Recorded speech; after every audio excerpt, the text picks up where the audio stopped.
Rain poured over the crowded railway platform as she stumbled, her sari soaked, a bouquet of crushed flowers slipping from her trembling hands. Faces twisted in scorn, whispers slicing through the air sharper than the wind. They had rejected her. Everyone had rejected her. And yet, in the sea of polished shoes and expensive watches, one man knelt beside her, extending a hand calloused from labor, not luxury. His eyes held no judgment, only quiet resolve. He was a mechanic, a man society often ignored, and yet what he would do next would silence the platform and shock the city itself. If you want to witness more stories that expose the hidden truths of racism and injustice, subscribe to my channel, Racism Untold Stories, and join the conversation. Malik's workshop sat on the fringe of a city that celebrated wealth as if it were the only measure of worth. The buildings around him rose like glass monuments, their mirrored surfaces reflecting the sun in blinding shards, reminding anyone who looked up that this world belonged to those who had been born with advantage. Below, the streets were a different reality. Potholes filled with water after every rain, stray dogs roamed lazily, and the scent of fried street food mingled with exhaust fumes. This was where Malik lived, where he worked, and where he had learned to measure life by what mattered, not by what people assumed. He rose each morning before dawn, the darkness still lingering over the city like a secret, and lit a small gas stove to boil water for tea. The aroma filled his modest apartment, which was stacked above the workshop like a second floor built from necessity rather than design. He moved through the cramped space with familiarity, reaching for worn tools, arranging small jars of screws and bolts, and checking the work scheduled for the day. Every corner told a story: scuffed walls, a single poster of a vintage car, a threadbare rug that had survived countless storms. These were the markers of a life lived in diligence and quiet pride. His hands bore the evidence of years of labor. The calluses on his palms, the small scars on his knuckles, and the stubborn black stains under his fingernails were not signs of struggle, but of mastery. Each mark carried a memory of a broken engine resurrected, a car stranded on the side of the highway brought back to life, a customer who had been treated unfairly by wealthier mechanics. To Malik, the work was more than survival. It was a statement. It was proof that skill and integrity existed beyond polished floors and golden elevators. Yet the city did not always recognize him. People often ignored him as they passed, assuming his overalls signified a lack of education, a lack of ambition, or even a lack of worth.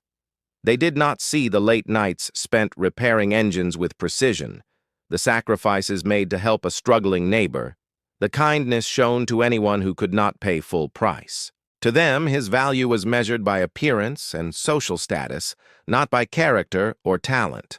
On this morning, rain had begun falling heavily, drumming on the corrugated metal roof and blurring the world outside into a gray haze. Malik adjusted the old fan above his head, making sure it did not short-circuit, and prepared for the day's appointments. He knew that in the coming hours, the station near the railway would become a theater of humiliation, though he could not yet see it. The city's indifference was patient, and cruelty often arrived quietly, in the form of whispers, judgmental glances, or calculated rejection. Across town, Amina's world was unraveling. She had been dressed for a wedding that promised joy and celebration, draped in silks that shimmered with gold embroidery. Her family, despite their limited means, had spared no effort to honor tradition and expectation. Yet society, as it often does, had been cruel in subtle, relentless ways. The whispers about her family's status, the faint sneer of her would-be groom, and the laughter of the privileged crowd at the station had cut her spirit to the bone. She had stood there, holding her bouquet like a fragile shield, only to be rejected in the most public, humiliating manner. When she ran, wet and trembling, her sari clinging to her body, she was not only fleeing the rain, but also fleeing judgment. Every step carried the weight of shame imposed by others, the kind of shame designed to make a person believe they were unworthy. People turned their heads as she stumbled along the platform, muttering cruel assumptions that she could hear clearly. Her eyes filled with tears, yet her dignity remained intact, though fragile, a thin membrane resisting the pressure of societal scorn. Malik noticed her from the workshop's edge, drawn by instinct rather than conscious thought. There was a subtle tension in her movement, a story being told by posture and gaze. He had seen despair before in those who had been dismissed, overlooked, or condemned without cause. His own life had been shaped by similar experiences, though not in the dramatic glare of a public wedding. There had been quieter humiliations. A restaurant manager looking past him, assuming he could not afford a meal, a car owner refusing service for a small oversight, a crowd laughing at his lack of polish. He knew the language of exclusion, and he understood it in her trembling steps. He moved forward, ignoring the stares of those who would have judged him for touching a stranger, for stepping into a drama that was not his own. His hand, strong yet gentle, extended to hers. The contrast was stark, her fine sari and carefully styled hair against his oil-stained overalls and roughened hands. Yet in that moment, appearance and class were meaningless. Humanity, compassion, and courage became the only metrics that mattered. She hesitated, torn between pride and the raw need for help. The crowd had trained her to distrust generosity, especially from someone they might deem beneath her. Yet Malik's gaze was calm, unassuming, and patient. It offered neither pity nor judgment. It offered a bridge across the chasm of societal expectation, a chance to reclaim agency in a world determined to take it away. When she finally took his hand, there was a subtle shift in the atmosphere. The rain continued to fall. The platform remained crowded with judgmental eyes, but a small act of courage had begun to rewrite the story. They walked together through the wet streets, the city's indifference surrounding them, yet powerless to intrude upon the space Malik created. The apartment above the workshop was modest but warm. Candles flickered in small glass holders, casting elongated shadows across the walls. A single heater buzzed quietly, pushing back the chill. Malik offered a towel, a change of clothes, and a quiet corner to rest. He did not speak of her rejection or of his past. Words were unnecessary. The act of shelter, the simple provision of warmth, was enough to signal safety and respect. Amina observed the space with caution and curiosity. Every object told a story of care despite scarcity. A neatly arranged set of tools, a small bookshelf with well-used titles, a teapot with chipped enamel that had seen decades of service. The place was a reflection of Malik himself, modest, resilient, and dignified. Slowly, the tension in her shoulders began to ease. For the first time that day, she allowed herself to breathe without the weight of scorn pressing down. Malik prepared tea in silence.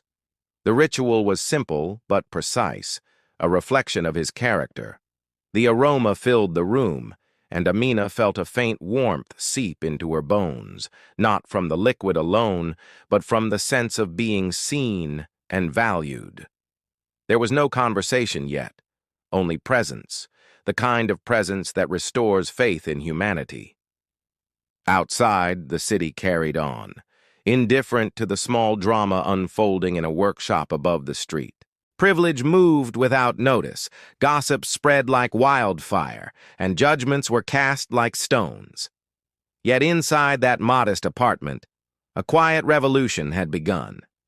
Humanity had asserted itself over hierarchy. Kindness had prevailed over cruelty. And in the rain-soaked, judgment-filled city, Malik had offered something more powerful than wealth: respect, compassion, and a chance at dignity. Little did either of them know that this small act would ripple far beyond the walls of the workshop. The decisions they made in the coming hours and days would challenge assumptions, expose hypocrisy, and confront the very prejudices that had sought to define them both. The stage was set, and the world was about to witness a collision between expectation and truth, privilege and integrity, cruelty and compassion. The days that followed at Malik's workshop became a quiet study in contrasts. The city outside continued its relentless pace, indifferent to the small lives caught in its periphery. Crowded trains rattled along elevated tracks, vendors shouted over the din, and polished shoes hurried past puddles without notice of the wet or the weary. Inside the modest apartment, a different world unfolded, one where patience, care, and dignity ruled. Malik continued his labor, repairing vehicles with steady hands, yet the presence of Amina, the rejected bride, created a subtle tension between ordinary routine and extraordinary circumstance. Amina observed him as he worked, fascinated by the precision of his motions. Each wrench tightened, each oil-stained rag placed in order, spoke of a discipline born from necessity and pride. She had never considered the beauty of labor before, the dignity that could exist in honest effort. In her world, status had always been defined by wealth, dress, and family connections. Here she discovered that character could outweigh silk and gold. Every action Malik performed carried a lesson, that the invisible, the overlooked, and the underestimated often possessed the greatest depth of skill and moral strength. Yet the city's judgment could not be held at bay for long. Gossip traveled faster than rain along the railway tracks. Friends and family of Amina speculated wildly about her disappearance, some expressing concern, others thinly veiled suspicion. Social media, the city's echo chamber, became a battleground for reputation. Anonymous posts suggested impropriety, insinuated motives, and judged Malik by the color of his skin and the modesty of his work. Some saw the mechanic as a savior, others saw him as an opportunist. The contrast between perception and reality grew sharper with every passing hour. Amina felt the weight of these assumptions. She had been humiliated publicly once, and now the very act of accepting kindness became a source of scrutiny. Her eyes, once timid and uncertain, now flickered with quiet defiance. She began to move through the small apartment with cautious purpose, reclaiming the agency that society had tried to strip away. Malik's presence provided a buffer, but he did not shield her from the lessons she had to learn on her own, that people could speak with polished words while hiding cruelty in their hearts, and that those who appeared powerful could be morally bankrupt. Malik sensed her internal struggle and did not force conversation. Instead, he continued with small acts of guidance, teaching her to repair torn fabric, to sort materials, and even to operate tools safely. Every small task became a metaphor for life. In fixing broken objects, she learned the value of patience, precision, and resilience. She realized that mistakes were not failures, but opportunities to learn, and that judgment often belonged to those who had never toiled or struggled to understand. The tension escalated further when the first visitors arrived at the workshop.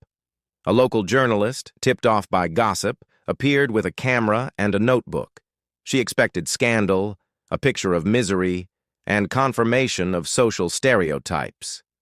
Malik greeted her calmly, offering tea while she hesitated awkwardly. Amina, initially anxious, noticed the journalist's own subtle prejudices, the narrowed eyes, the barely disguised assumption that Malik must be exploiting her presence. The journalist took notes, probing for a story that fit her narrative. Malik remained patient, refusing to speak of scandal, insisting only on truth. Through this encounter, Amina saw another moral contradiction. The journalist, polished and educated, had every advantage, yet she sought to diminish the dignity of those she observed. Malik, on the other hand, lacked wealth, prestige, and societal recognition, yet carried integrity and moral courage in abundance. The contrast stung sharply, Amina began to understand that injustice did not only exist in overt acts of cruelty, but also in the quiet, insidious judgments of those who assumed superiority. Outside the workshop, society continued its scrutiny. Relatives of her would-be groom circulated rumors, suggesting impropriety, questioning Amina's choices, and even hinting at financial exploitation. The gossip was relentless, a tidal wave of judgment built upon assumptions of class and race. Malik, who had lived his life under similar scrutiny, recognized the pattern. He knew that the world had a tendency to dehumanize those who did not fit its narrow definitions of success and morality, yet he refused to act out of anger or defensiveness. Every action, every gesture reinforced a simple truth. Dignity was not granted by society. It was claimed through consistent moral action. Amina began to find her voice. She spoke to Malik about the way she had been treated at the station, the cold laughter, and the stares that sought to reduce her to shame. He listened without interruption, nodding as though each word confirmed a reality he had seen countless times before. She learned from him that pain, while inevitable, did not define her worth. That lesson became a quiet rebellion against the world's assumptions. The rising action reached a subtle peak when Malik and Amina ventured out of the workshop. They walked through the crowded streets, the rain still falling in intermittent bursts. People stared. Some whispered, others looked away, but no one stepped forward to interfere. Amina noticed the way her posture had changed, the small confidence that had grown from Malik's quiet mentorship. She no longer flinched at judgment, though she could feel it pressing like an invisible hand against her back. They stopped at a local market, a place teeming with life and chaos. Amina observed vendors calling out prices, children chasing stray balls, the mixture of spices and smoke that filled the air. She realized that the world she had once thought confined to etiquette, silk, and status was far larger, far more complex, and far more human. The moral contradictions became even clearer. Those with power could act with cruelty, while those deemed powerless could show generosity, patience, and wisdom. Back at the workshop, the subtle moral tension escalated further when a wealthy client arrived for repairs. He was polished, arrogant, and used to commanding service without question. He looked at Malik with thinly veiled contempt, assuming incompetence, and was surprised to discover that Malik's work was impeccable, precise, and fast. The man attempted to assert authority, but each attempt revealed not skill, but insecurity. Malik, silent yet unyielding, let the work speak for itself. The wealthy man's anger simmered beneath the surface, a testament to society's discomfort when merit contradicts appearance. Amina watched silently, her admiration for Malik growing. She realized that true courage was not in defiance for its own sake, but in consistency, in performing moral and skilled labor despite societal prejudice. She began to see the pattern of the city itself, an obsession with surface, a blindness to substance, and a hunger for judgment that could only be satisfied by cruelty. At night, they returned to the apartment. The quiet of the small space allowed reflection. Amina traced her finger along the rim of her teacup, thinking of the day's events. She realized that every insult, every whisper, every glance of judgment outside had been rooted in assumptions that Malik had shattered simply by living with integrity. The rising tension of the world outside only amplified the contrast inside: warmth, respect, dignity, and courage. And yet, both understood that the climax was approaching. The outside world would not wait indefinitely. Society, fueled by rumor and expectation, would demand confrontation. Privilege and prejudice would collide with truth and moral courage. The workshop, once a sanctuary, would become a stage. Every small act of kindness, every demonstration of skill and integrity was preparing them for the reckoning that could either shatter them or reveal the hypocrisy of a city that judged too quickly and loved too little. In those moments, the rising action was complete in its emotional preparation. The tension between appearance and reality, between privilege and character, between cruelty and courage, had reached its zenith. Amina and Malik, bound by circumstance, empathy, and shared experience, stood ready. The stage was set for the confrontation that would reveal truth, expose hypocrisy, and force society to reconsider the assumptions that had threatened to define them both. The storm outside mirrored the storm that was about to unfold in human hearts. Judgment waited, but courage had already arrived. The story was no longer about rejection or humiliation. It was about morality, resilience, and the undeniable power of integrity in a world blinded by status and color.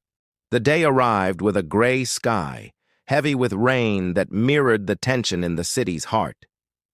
News of Amina's disappearance from the wedding had traveled faster than the fastest train, fueled by speculation, envy, and a thirst for scandal. The wealthy family that had rejected her arrived at Malik's workshop with purpose.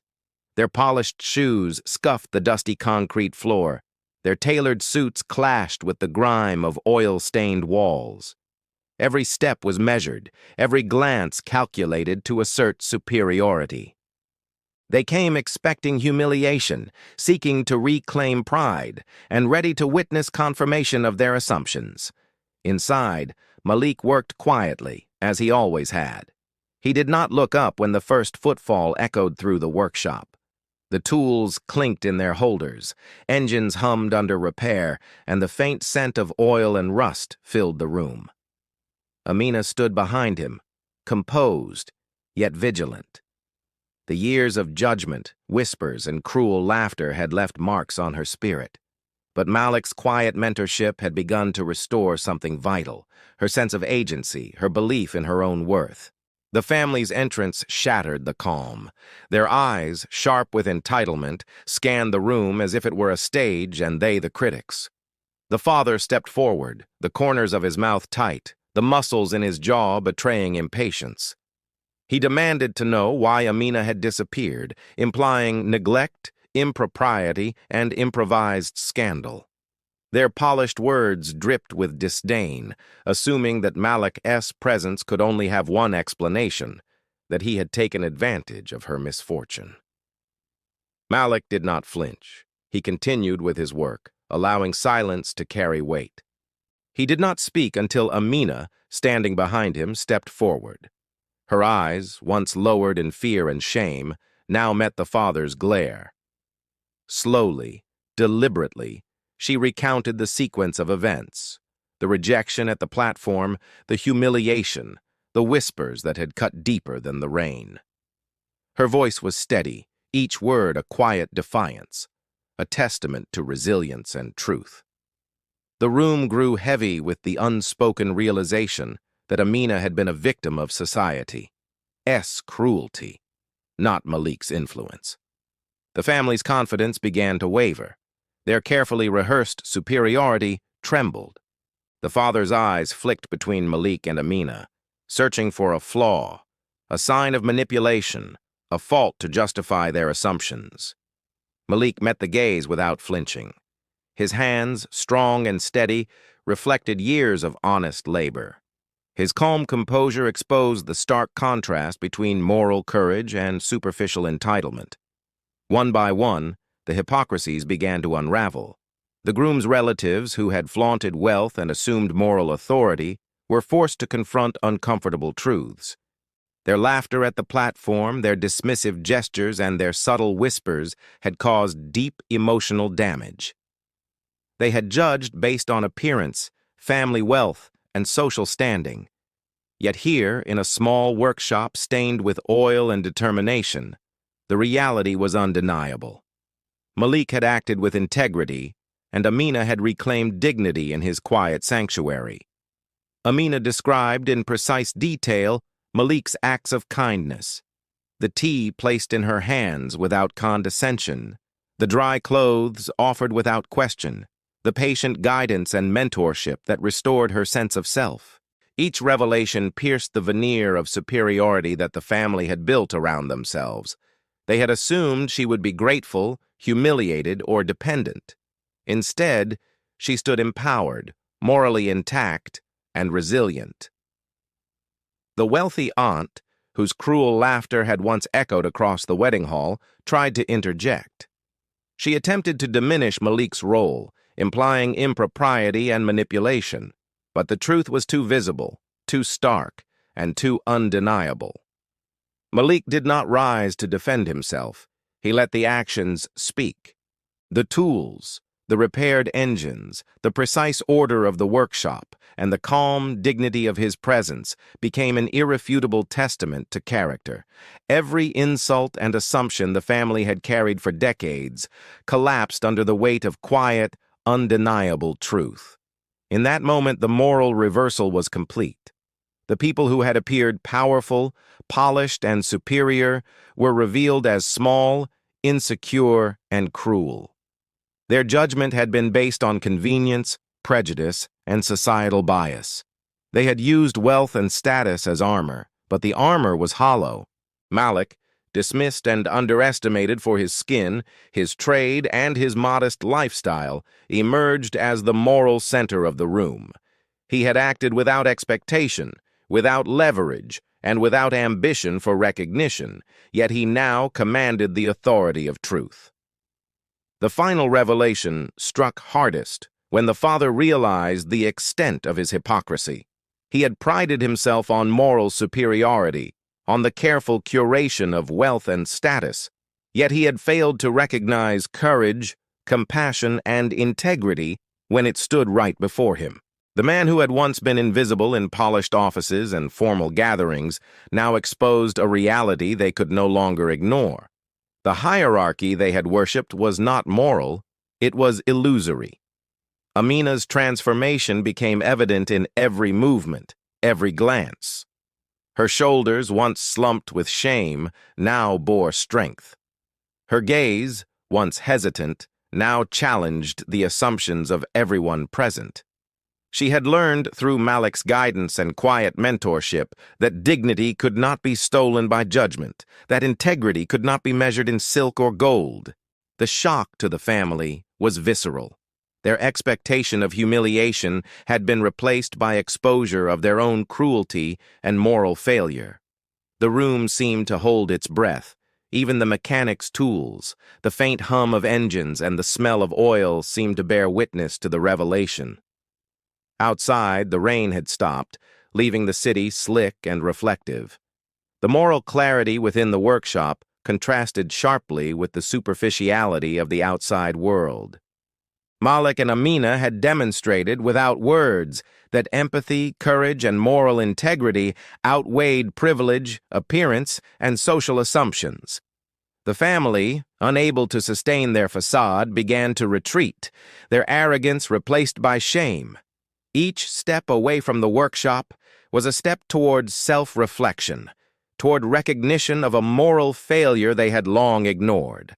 The wealthy, polished, and entitled were confronted not by scandal or humiliation, but by the quiet, undeniable truth that virtue is not measured by wealth or appearance. As the door closed behind the last visitor, Malik turned to Amina. Their eyes met, and in that glance was the culmination of tension, struggle, and revelation. The storm outside had subsided, but a different kind of calm had settled inside. The calm of justice witnessed, courage affirmed, and humanity restored. The city outside would talk, speculate, and attempt to reduce the story to rumor, but within the walls of the workshop, a profound truth had been revealed. Morality is not conferred by social standing. It is claimed through consistent, compassionate, and courageous action. For Amina, the revelation was personal and transformative. She had faced rejection, humiliation, and societal scorn, yet she had emerged stronger, wiser, and morally unbroken.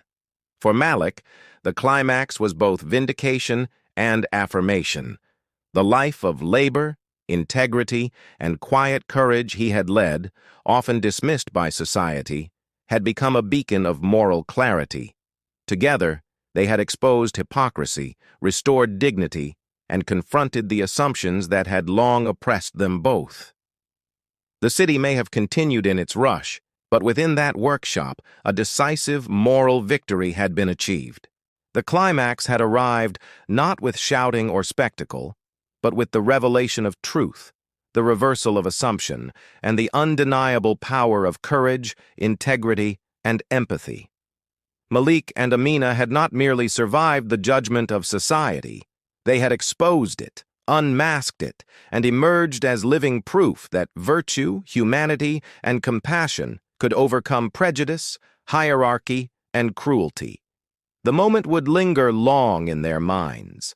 The shock of recognition, the revelation of hypocrisy, the emotional intensity of a moral reversal that no wealth or status could suppress. Outside, the world may have moved on, but the workshop contained a quiet triumph, a lesson in morality, and an emotional crescendo that would define both their lives forever. The city outside Malik's workshop continued in its endless rhythm, unaware of the quiet revolution that had taken place within its margins. Crowds hustled through streets slick with rain, cars honked, and trains rumbled overhead. Yet, a subtle shift had occurred, invisible to most but undeniable to those who had witnessed the truth. The events at the workshop had planted seeds that could not be ignored, seeds of reflection, of discomfort, and of moral reckoning. People who had once judged without knowing had been confronted with a reality they could not dismiss. Amina walked through the streets with a new posture. Each step was deliberate, her eyes meeting the gaze of strangers without fear or hesitation. She had been rejected publicly, humiliated in front of a crowd that valued wealth over worth, and yet she had emerged morally intact, empowered by someone who saw her as human first. The contrast between the cruel expectations of her former world and the quiet integrity she had discovered with Malik became a daily reminder that dignity and respect are earned through character, not inherited through privilege. The workshop, once merely a place of labor, had become a symbol.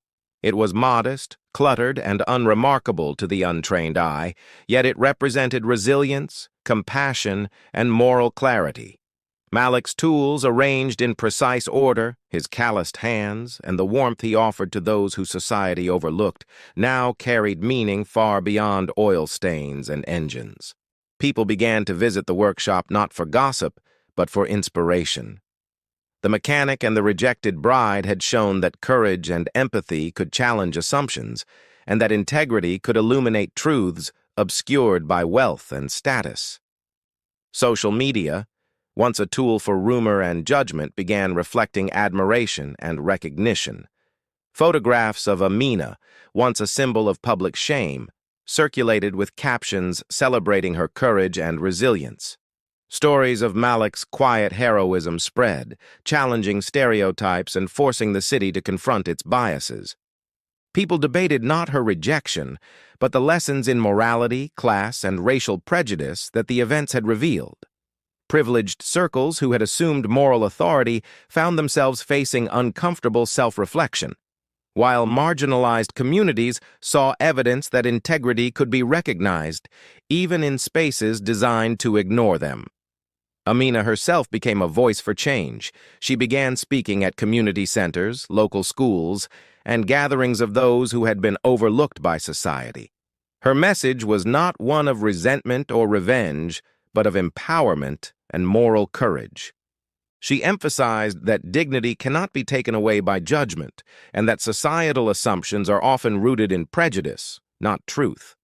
Her story became a beacon for those who had been marginalized, offering proof that human kindness and moral clarity can challenge injustice, even when the world seems indifferent or cruel. Malik continued his work, unchanged in routine but profoundly acknowledged for his integrity. The simple acts he had performed, offering shelter, tea, and guidance, became emblematic of a larger truth, that the measure of a person is not found in wealth, status, or appearances, but in actions that honor humanity. Clients came to him not because of fame or polish, but because they had heard of his fairness, his skill, and his unwavering respect for those society dismissed. The workshop became a quiet center of moral gravity, a place where judgment was suspended and character alone dictated value. Even the wealthy family, once confident in their judgment, was forced to reflect. Their assumptions, rooted in social hierarchy and prejudice, had been publicly exposed. They had arrived expecting to assert dominance, to confirm their own sense of superiority, and instead, they had been confronted by truth, integrity, and human dignity.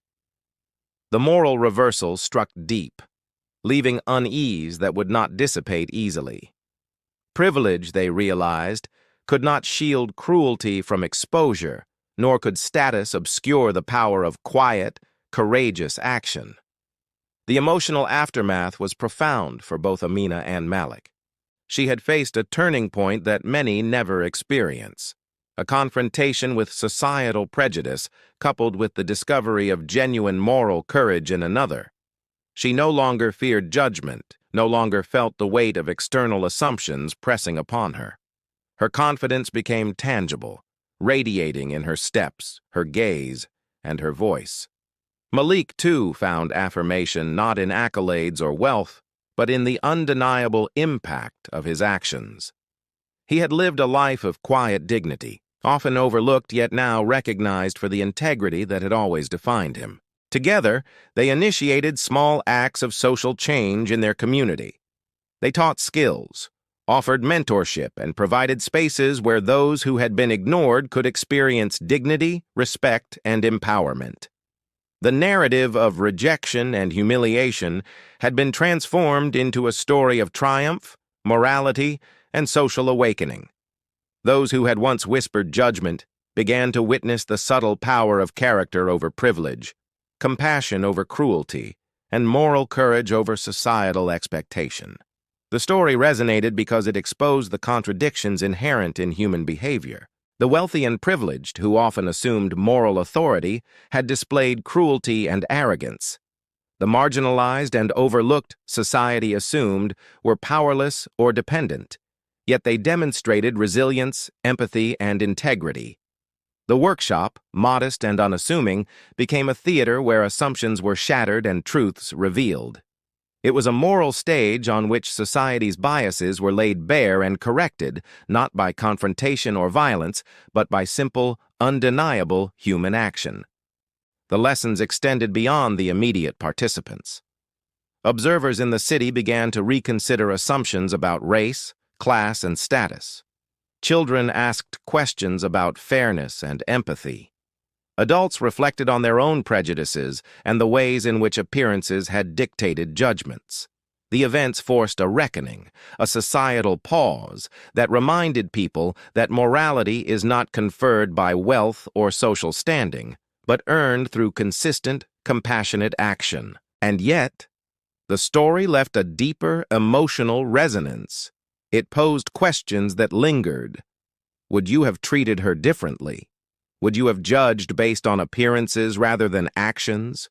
Could you recognize courage and dignity in those whom society deems invisible? These questions haunted the city, forcing reflection that could not be ignored. The narrative became more than a story of rejection and rescue. It became a moral mirror, reflecting society's flaws and illuminating paths to justice and empathy.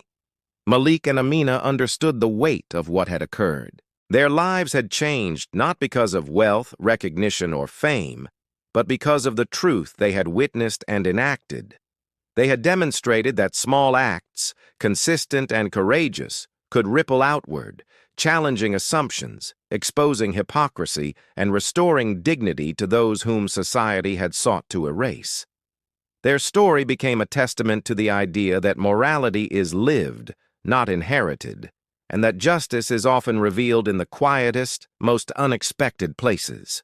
The impact extended to the viewers of their story as well. Those who heard of the events were forced to confront personal biases, to reconsider assumptions about race, class, and privilege, and to reflect on how society rewards cruelty and punishes empathy. The emotional punch was undeniable. The ones who were dismissed, marginalized, and rejected had shown courage, compassion, and moral clarity, while those who assumed authority had revealed insecurity, cruelty, and superficiality. Sometimes the ones we ignore are the ones who could save us.